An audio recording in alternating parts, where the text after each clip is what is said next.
Africa is a continent on the rise. As part of the so-called Global South, Africa is making important advances.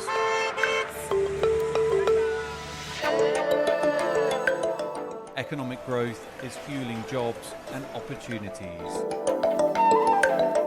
An improved investment climate is one of several factors driving the change. It comes after a decade of China's Belt and Road Initiative. Coming up, we look at some of the impacts of China's strengthening of relations with African countries. Our travels include stops in Djibouti, Kenya, and South Africa.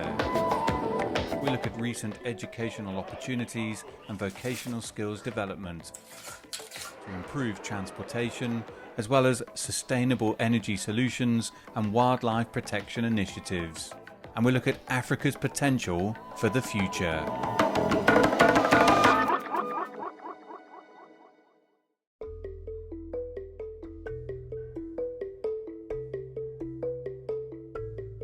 The town of Ngong is around an hour's drive from Kenya's capital, Nairobi. At the end of a long dirt road, there is an orphanage, the Sheltered Children's Home. I meet Mary Wumbai Maruri, the head of the shelter. So the home accommodating 153 children who are abused, abandoned, orphans, neglected. They have been traumatized, and especially if they have been physically abused, sexually abused, emotionally abused, then we embark on bringing up that person, making sure that they can have a bright future and they can grow like anybody else.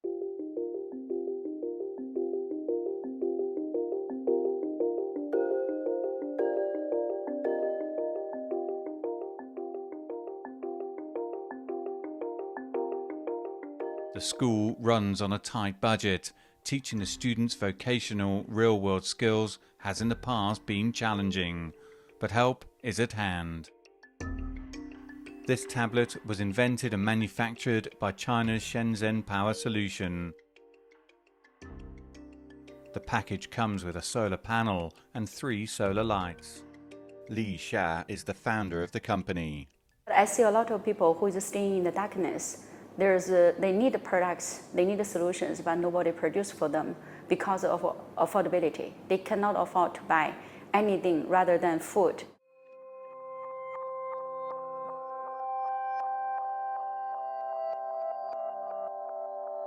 Hanif Puna is the chief executive of Kenyan company Mama Layla Solar Lights. He stumbled across the tablet while searching for further solar products. So the first thing we got to start with any building of any country is education. It's the pillar. So if children don't have education or access to education, then you have a big problem in the country. If you ask me, what is the difference from our solutions? We really care about the people. We really care about how we can help them more. It's not only giving them the fish, it's also teach them how to fishing. I looked at it and I said, okay, now let's load the content. Now she made the hardware, but she didn't have the content on it.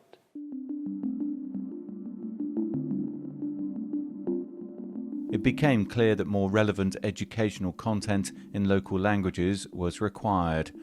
Kenya's Standard Media Group agreed to partner. Charles Kamathi is the company's corporate affairs and partnerships director. We have all these media outlets, we have the internet, but there are so many people out there who don't watch you, don't read you, don't get to have any information, they need education. And we thought, wow, this is an area we should be interested in.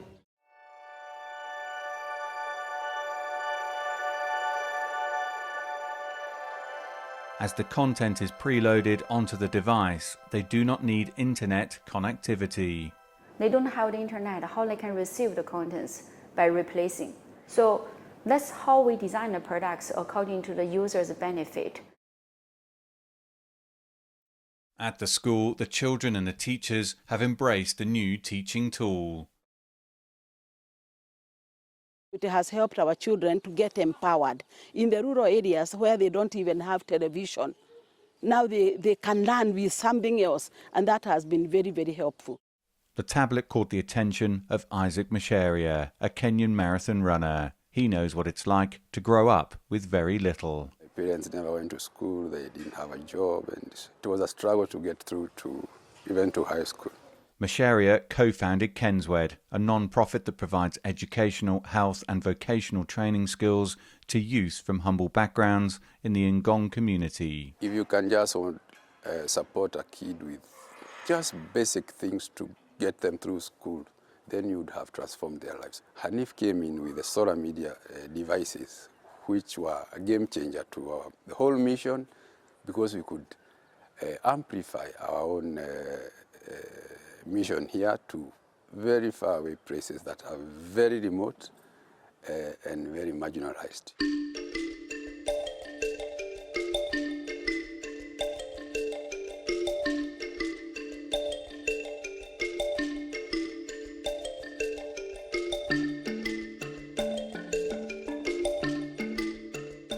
In order to see for ourselves the impact that this tablet could have on rural communities, we travelled to Mtito Ande, a 5-hour drive from Nairobi. Many of the people here do not have access to so-called last-mile skills and education. We meet Caleb Kioko.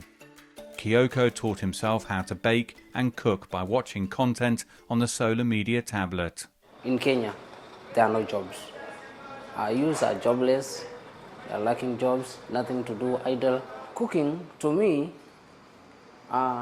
it has entered in me. I'm passionate to know more about cooking. I want to be an international cook. The device is made from China, but it is helping more than 75% the people of Kenya.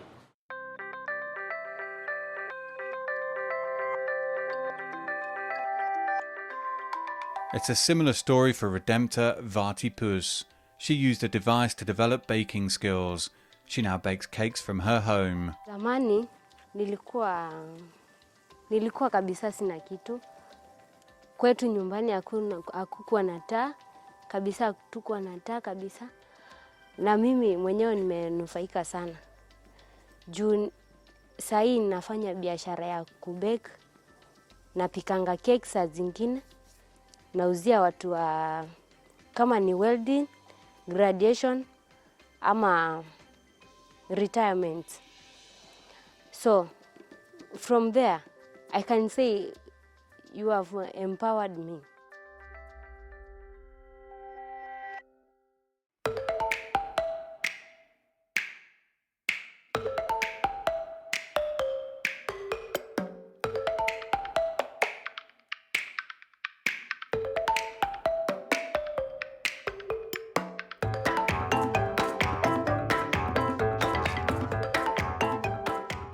Another skill the tablet focuses on is hairdressing. Rebecca Matissier was among those to complete the tutorials. Kushuka mimi naipenda sana. Kwa sababu nilikuwa natafuta venye naweza jua vitu zenye sijui. Kuna notes zimeandikwa. Zote unasoma alafu unaandika, alafu kuna practical yenyewe. Hiyo practical ukiangalia unaenda kufanya, unatafuta client wako, unafanya hiyo practical. Hapo ndo unaweza pata kujua vizuri.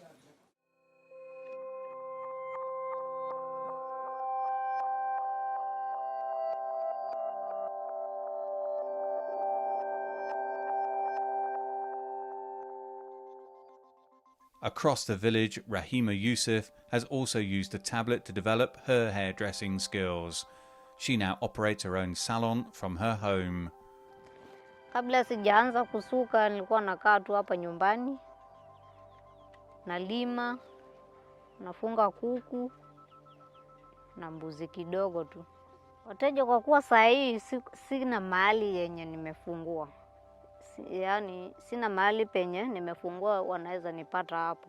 Nimebadilisha maisha yangu kwa kuwa saa hii niko na knowledge.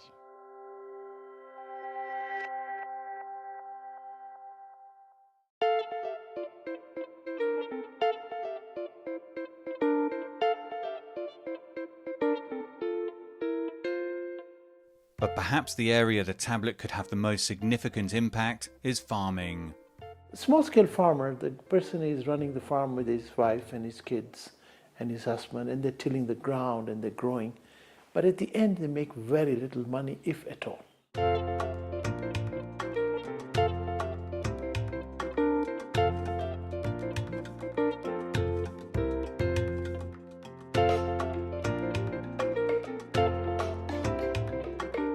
David Mkwabi shows me his current crop. It's not much. Without a water source on the property, this, for now, is as much as he can grow. But it's not a sustainable crop for his family. Maji kuna shida ya maji sababu tunangojea tu mvua. Mvua ikikosekana inakuwa mambo mbaya. David has already improved the irrigation for his crops, with water drip feeding into the plants below. Nilienda tu nikasoma, nilikuwa tu nimeanza kabla sijaenda kusoma. Na wakati niliposoma ndio nikakumbua kama kuna mambo muhimu inaweza kunisaidia pale.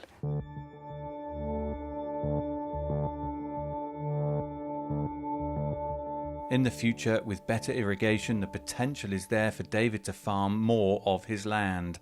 The solar lights that come with the tablet are also bringing benefits to the family. Before, David burnt plastic to light the room, a process that releases harmful toxins.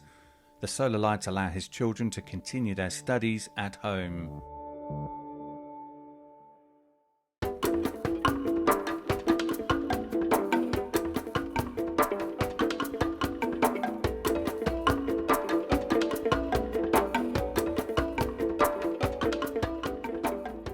A few miles away, I meet another farmer, Peter Mathengi, who also undertook courses on the tablet. He has already managed to fully irrigate his land. After harvesting the tomatoes, then I will now have to harvest the maize. I have increased my knowledge that has made me to get enough food. This device can make us to get a lot of production in our farm, like controlling of the diseases. It shows how to prepare your garden and get the food to educate my family. That has meant me to change my life.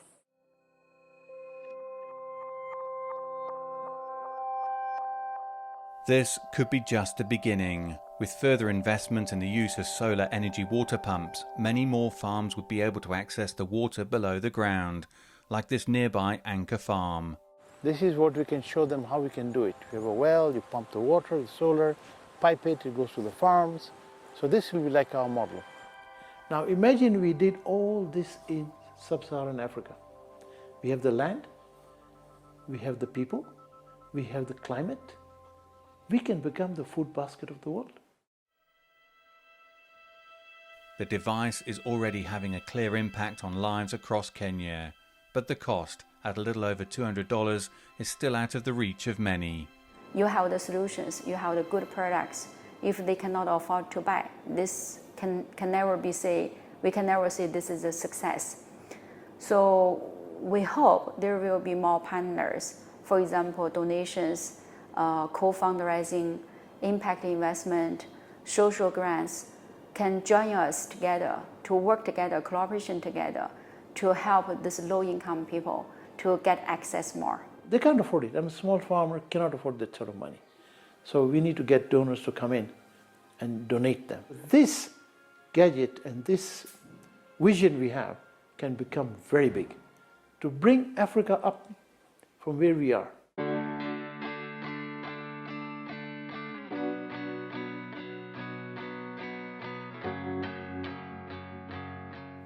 And at its core, this tablet has been developed from a partnership between China and African companies. I think this is the advantage of Chinese partners. We have all the technologies and the materials available, so it's easy for us to make success products. But the product success does not mean it can reach out to the user.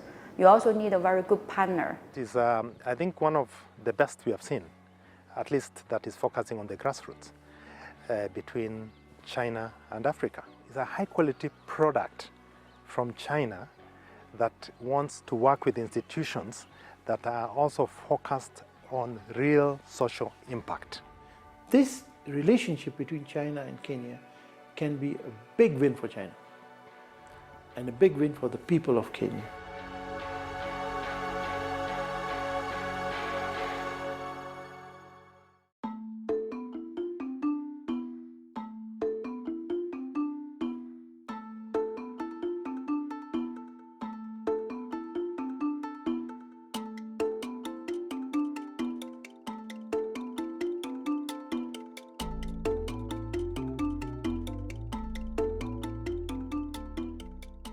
Djibouti is situated at the Horn of Africa. The country's port is vitally important for landlocked Ethiopia.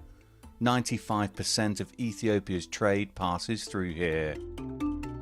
The old Djibouti-Ethiopia Railroad, completed in 1917, has long fallen into disrepair. It meant that until recently the only method of transport between the two countries was a one-lane road. But that has now changed.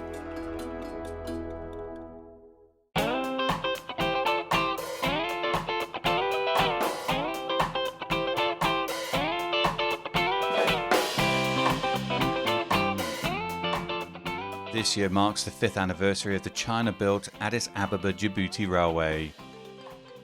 The total length of the railway line is 759 kilometres.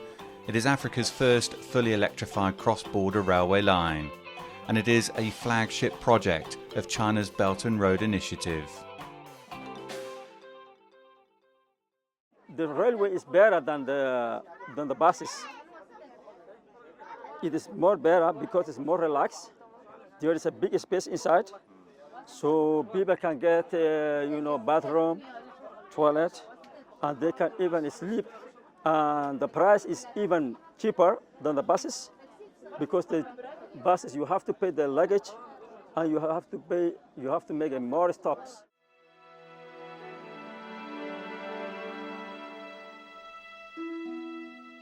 The popularity of the train line continues to grow, with an increase in passenger numbers and revenues.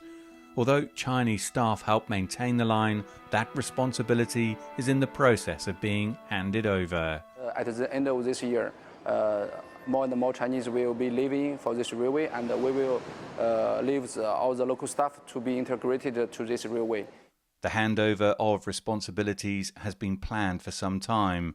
This control room is already largely manned by Djibouti staff. They train us how to be professional and to control this operation room. This project is provided to improve the economy of our country.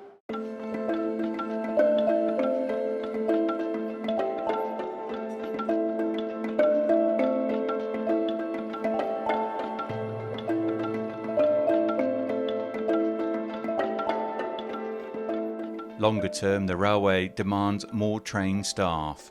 Recognising that requirement, China established the Luban Workshop in Djibouti in 2019. The Luban Workshop is a China-supported skill and vocational training project. The workshop offers 2 business majors, as well as other vocational courses. The Luban Workshop is a one method for this railway. Why? Because the first hand, the railway will offer the on-ground practice for the local staff, and also at the other hand, the Luban Workshop will be training our local staff, and all these Luban Workshop students will be integrated directly to this railway in the future. So this will offer more and more jobs to Djibouti.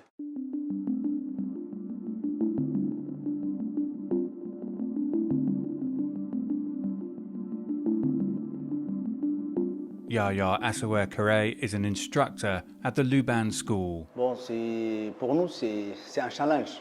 Pour nous, les enseignants, c'est un challenge. Donc, tout début, on nous a formés. On a eu une formation. On est parti en Chine. Donc, on a découvert plusieurs compétences. Et à notre retour, on a démarré la formation. Dormez 9 heures, moi je vous conseille. Yaya now passes on the knowledge he gained in China to the students in Djibouti.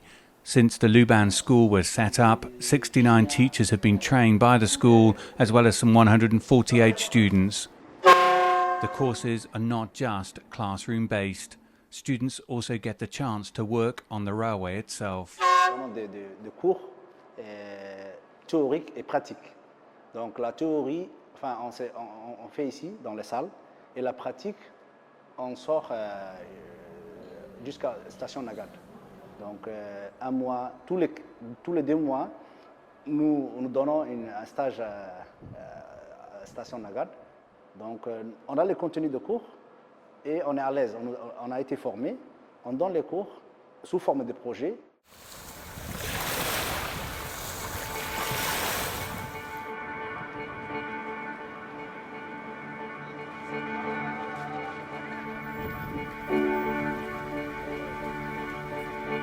The workshop provides opportunities in a country where there are few.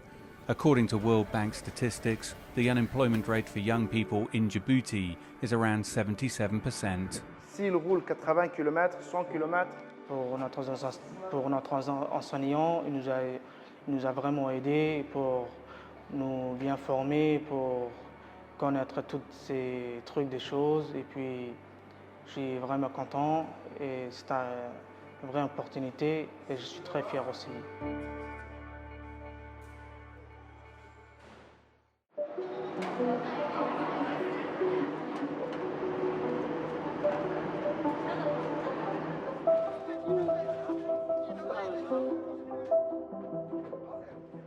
Hundreds of local staff have already been employed to operate the railway. The collaboration highlights the potential for similar vocational schools across Africa. As I know, at the beginning of this year, and one more Luban Workshop has been discussed between the two countries in Addis Ababa. And with this kind of cooperation, I think the Luban Workshop will help the African students to have more opportunities to get the skills and also get more opportunities to work.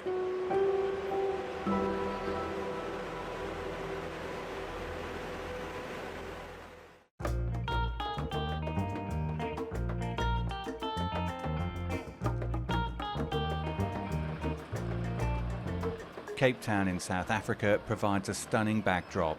The region has many incredible attractions, but it's not typically recognized as a destination that provides visitors with an African safari experience.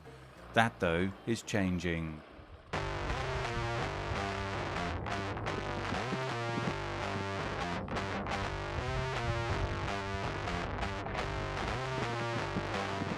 This is Aquila, a 10,000-hectare private game reserve. It is around a 2-hour drive from Cape Town. I meet Devon Grobler, our guide for the day. So I'm going to show you some of our eco-synergy projects and also what we all stem off into conservation with the Big Five and all other jewels of Africa. So yeah, let's hit the road and see what we can find.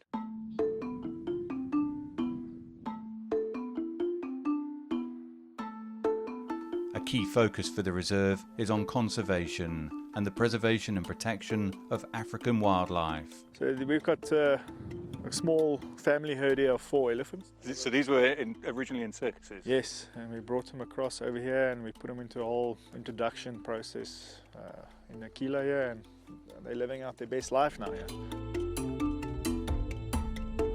Africa's rhino population is increasingly under the threat of becoming extinct, following a rise in poaching. It's okay, Jumbies. It's okay, big boy. Yeah, you scratchies. Huh? You want scratchies? So this is Jumbo. He was one of our rescues, our second rescue. His mom died up in Limpopo area. Every 8 hours there's a rhino being slaughtered. And we're losing this species on a massive, massive scale. If we don't stand up now and do more to protect these animals, we are seeing the mass extinction of this world. It's currently happening right now. We're going to see rhinos in our lifetime disappear.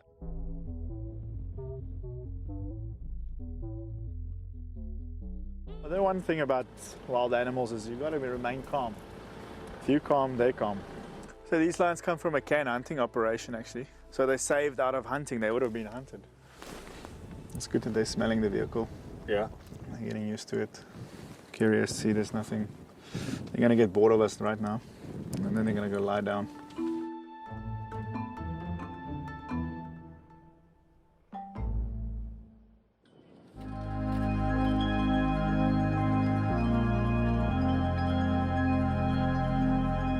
But perhaps one of the more eye-catching activities at the reserve is the cheetah run. We're getting now 4 of these cheetahs ready to be released into the bigger concessions, so it keeps them fit and on the ball.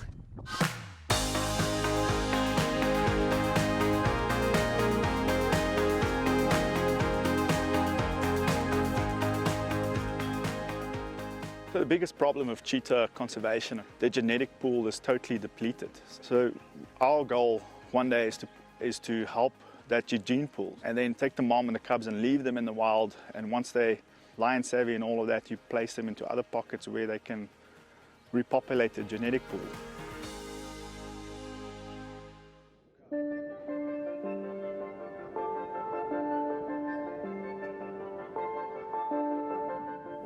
Conservation efforts at this park don't stop there. Aquila is also moving towards clean, renewable energy. Tell me a little bit about this place. So this is our tourist destination half stop, where we have also functions. So people come here, have a drink stop, pull over, and also wedding functions, business functions. We needed to expand a bit, and the little petrol generator got into a diesel generator, and then it was like, nah, it's costing too much money. So we've decided to go green on this project, and I mean, it's paying off for itself. Aquila took the decision to install a Huawei solar energy system that includes a solar panel on the roof and a battery pack. The focus that we want to go towards is to provide green energy, clean energy. When you got the sun, you got all the elements in Africa, and the wind. Harness that energy, it takes away the noise pollution, the diesel, the oil, the maintenance, it takes away all those elements, and now you got free energy.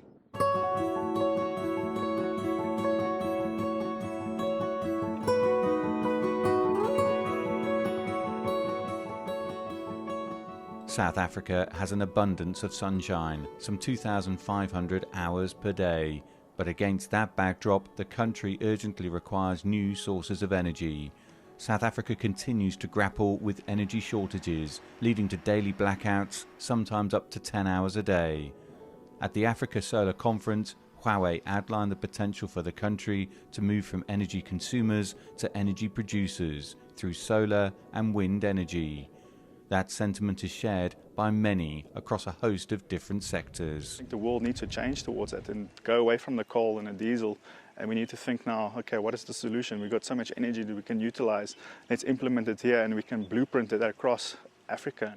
That abundance of energy, along with the potential long-term savings, should bring further benefits.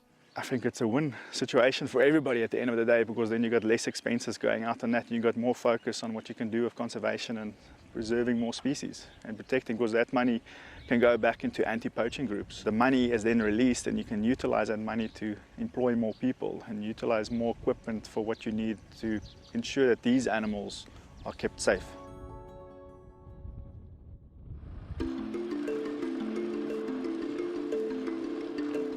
There are still many challenges ahead for Africa.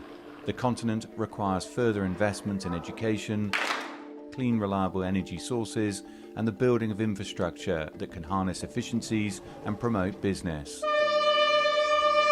China's Belt and Road Initiative has already had a significant impact across a range of key areas throughout the continent, and the China-Africa partnership shows few signs of slowing down.